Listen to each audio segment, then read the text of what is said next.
The world's most expensive yachts and who owns them. What kind of person needs a missile defense system on their yacht? That's not even the weird part. Some of these floating monsters have submarines, nightclubs, and indoor gardens. These yachts aren't just boats. They're ego projects, floating kingdoms made to show off power, money, and sometimes a little madness. And guess what? The richer they get, the crazier these yachts become. These are not ordinary luxury vessels. They are customized floating cities, armed with the wildest features imaginable.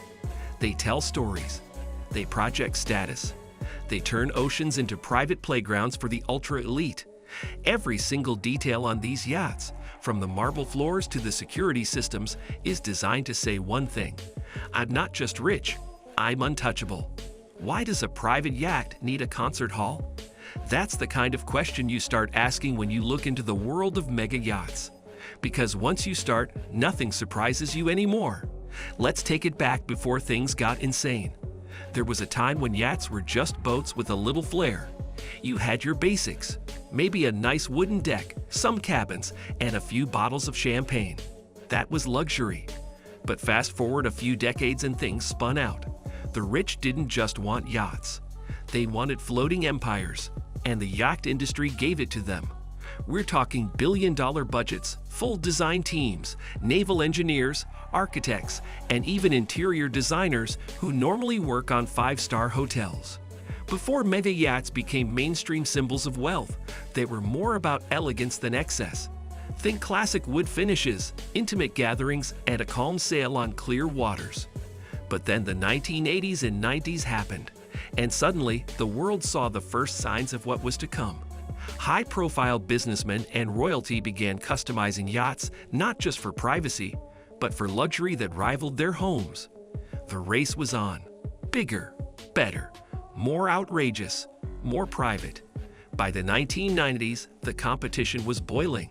Billionaires weren't just buying yachts. They were trying to outdo each other.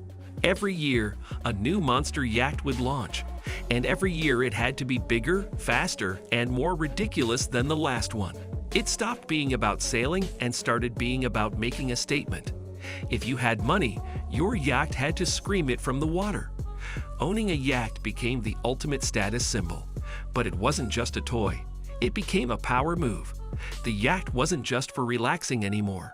It was for hosting presidents, celebrities, and royalty. That's when we officially entered the mega yacht era, a world where function took a backseat to fantasy, and no one wanted to be left behind. What kind of billionaire adds a mini submarine to his yacht? Roman Abramovich, that's who. He didn't just want a luxury vessel, he wanted a fortress, a ghost ship, and a floating kingdom all rolled into one. Eclipse isn't just a yacht, it's a full-blown operation. At over 533 feet long and a reported cost of around $600 million, it was once the largest private yacht in the world. But this beast is less about showing off and more about control. Let's start with the ridiculous but very real features. 2 helipads, because obviously one won't cut it when you're hosting VIPs. A missile defense system. Yes, an actual military-grade setup. Bulletproof windows, just in case. And for extra peace of mind, a secret escape pod built into the master suite.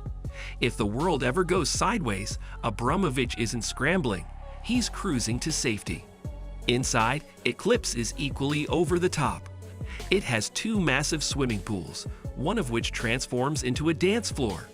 There's a full spa, a private nightclub, and even a mini submarine for underwater trips.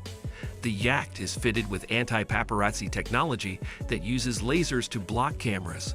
So not only can you disappear from radar, you can also disappear from the tabloids. But the most powerful part of Eclipse isn't the tech, it's the intent. Abramovich wasn't chasing attention, he was chasing freedom, independence, privacy. With over 70 full-time crew members, this yacht runs like a private cruise ship.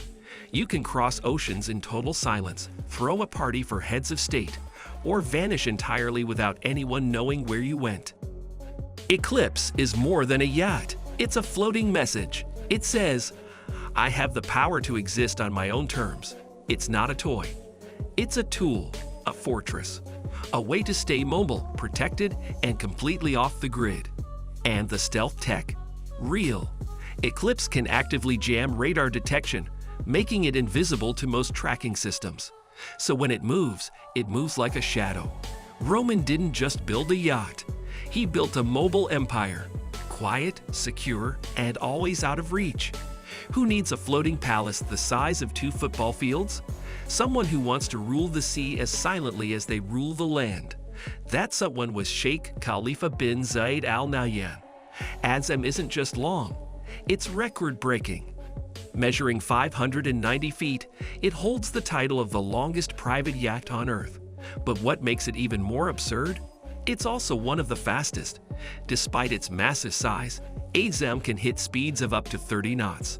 For something that large, that's not cruising, it's sprinting. The yacht was built in Germany by Yachts, one of the world's most elite shipbuilders. It took over 3 years to design and construct, involving top naval architects, engineers, and designers. While the interior remains tightly guarded, whispers say the decor is inspired by early 19th century French design. Elegant chandeliers, dark polished wood, gilded accents, and enough velvet to give Versailles a run for its money. But Azzam wasn't created for Instagram. It was made for diplomacy, discretion, and pure command. This is a yacht that can host royalty, presidents, and billionaires without needing to set foot on land.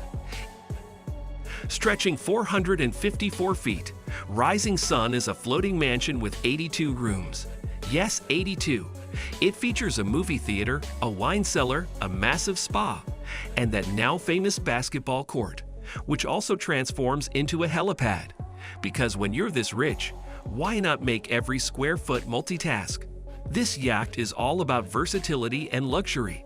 Want to land a helicopter for a guest appearance? No problem. Prefer to soak in a hot tub while screening your favorite film? Easy. Everything is designed to adapt, to shift with your mood, your schedule, or your circle of friends. It's more than a boat, it's an experience. You can host a high-powered business deal, throw a party for the A-list, or disappear into the sea for a week of solitude. Geffen actually uses it too, not just for show.